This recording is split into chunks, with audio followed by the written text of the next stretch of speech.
Assalamualaikum warahmatullahi wabarakatuh. Balik lagi dengan Dira Nosi dan sahabat Nagas.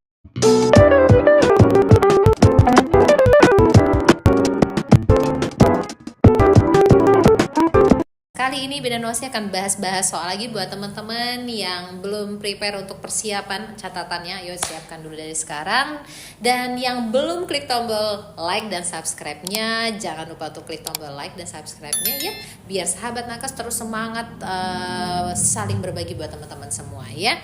Kali ini Bida Nosi akan membahas soal lanjutan dari video kita yang kemarin ya. Kita akan bahas tentang asuhan persalinan ya. Nah, seorang perempuan, kita langsung masuk saja ke soal ya. Seorang perempuan berusia 26 tahun, G1 P0 A0 dengan usia kehamilan 39 minggu.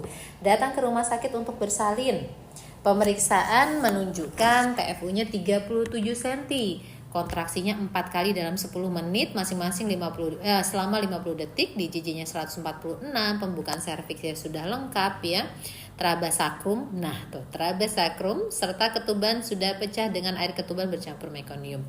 Bokong tampak di introitus, vagina dan setelah kepala janin lahir, dagu bayi tetap menempel di perineum. Tindakan apakah yang harus dilakukan? Berarti si bidan ini kemungkinannya di rumah sakit gitu lah ya. Si bidan ini berarti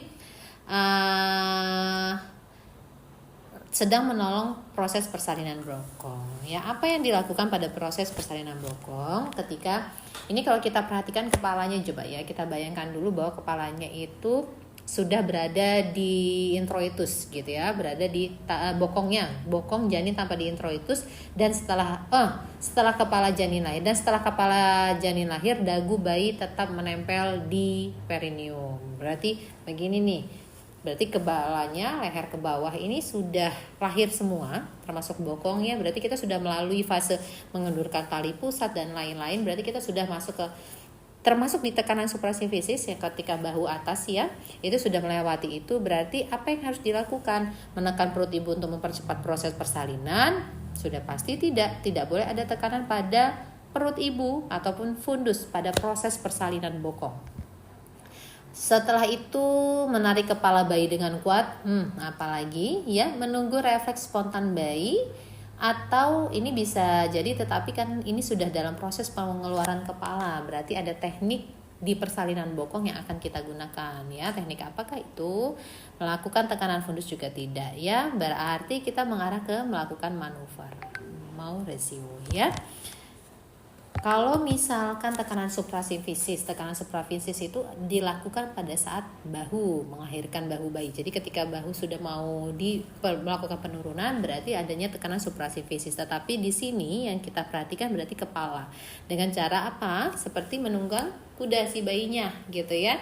Kita lakukan penekanan di dada, tulang pipi, dagu. Setelah itu tetap jaga posisi kepala dalam kondisi fleksi untuk melahirkan si kepala tadi ya. Berarti jawabannya apa teman-teman? Betul sekali, melakukan manuver Mauresio ya. Kita masuk ke soal yang berikutnya. Seorang ibu hamil, gravida 2, maksudnya ini G2 ya, dengan riwayat persalinan normal datang ke posyandu untuk konsultasi persiapan persalinan gitu. Ibu tersebut mengungkapkan kekhawatiran nih, sebab masalah nih, ibunya khawatir tentang rasa nyeri yang akan dialaminya. Manakah pilihan berikut yang paling tepat untuk mempersiapkan ibu dalam proses persalinan? Berarti di sini semua masih dalam batas normal, tapi ada muncul yaitu rasa khawatir tentang nyerinya. Untuk solusi prioritas masalah di atas ini, berarti apa yang harus seorang bidan lakukan? Apakah A, menjelaskan prosedur episiotomi? Memang lagi takut dijelasin lagi prosedur episiotomi? Pasti tidak ya. Setelah itu memberikan informasi tentang resiko komplikasi. Nah, ini sudah cemas, khawatir, dikasih tahu lagi tentang komplikasi, tambah cemas ya. Oke, terus setelah itu membahas kemungkinan perluasan waktu kala satu yang berlebihan juga tidak, menyediakan opsi menggunakan anestesi epidural juga bukan ya. Berarti apa yang harus dilakukan? Yang dibutuhkan berdasarkan masalah yang muncul yaitu mengajarkan teknik pernapasan untuk mengatasi nyeri ya. Ini salah satu manajemen nyeri dengan teknik pernapasan. kekerasan. Berarti jawabannya yang C. Nah, kita masuk lagi ke soal yang berikutnya. Kita masuk ke yang ini dulu deh. Nah, yang asuhan persalinan semua dulu. Nah, seorang ibu hamil 30 tahun dan 29 minggu ya, G1P0 hamil 29 minggu, datang ke puskesmas dengan keluar mengeluarkan darah banyak dari jalan lahir, merah segar nih. Dia baru masuk di TM3, tiba-tiba keluar darah segar, merah segar dari jalan lahir, tapi tidak disertai nyeri perut. Ini sudah pernah dibahas di video yang lalu ya. Tidak ciri-ciri dari apa nih? Tidak ada nyeri dan keluar darah merah segar. Nah, berarti teman-teman bisa mengarah kemana? Betul sekali. Kalau misalkan dia solusio, pasti ada nyeri. Kalau tidak ada nyeri, berarti masuknya ke plasenta previa. Masih ingat nggak tata laksana plasenta previa itu apa? Betul.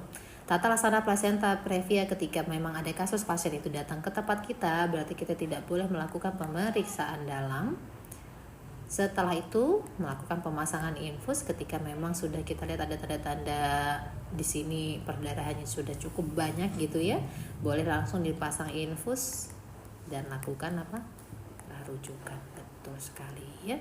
Ini salah satu kegawat daruratan nih pada maternal.